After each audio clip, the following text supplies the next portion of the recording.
Buone novità per le circa 2000 imprese siciliane della pesca e i quasi 5000 componenti dei loro equipaggi che attendono i 15 milioni di euro di aiuti dalla Regione Sicilia per far fronte alla crisi economica dovuta all'emergenza sanitaria da Covid-19.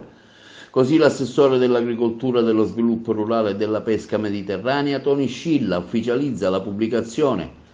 della graduatoria provvisoria dell'avviso dello scorso mese di novembre a valere sul Fondo di solidarietà della pesca e dell'acquacoltura istituito dall'attuale governo regionale,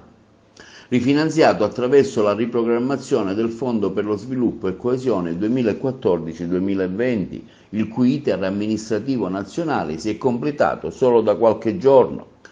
Si avvia dunque a conclusione, sottolinea l'assessore Scilla, la fase di acquisizione delle domande di sostegno economico e presto provvederemo all'erogazione degli aiuti a quanti ne hanno fatto richiesta. Il governo Musumeci porta così a compimento un'altra azione volta al sostegno di un settore ritenuto centrale per l'intera economia regionale. L'aiuto economico è concesso a quelle imprese di pesca e ai componenti dei relativi equipaggi delle imbarcazioni le cui imprese armatrici abbiano sede nella regione siciliana o che risultino iscritte in uno dei compartimenti marittimi siciliani. Tutti gli aventi diritto, conclude Scilla, non presenti negli elenchi consultabili nel sito web del Dipartimento regionale della pesca e dell'acquacoltura potranno presentare una nuova istanza entro il 27 settembre 2021.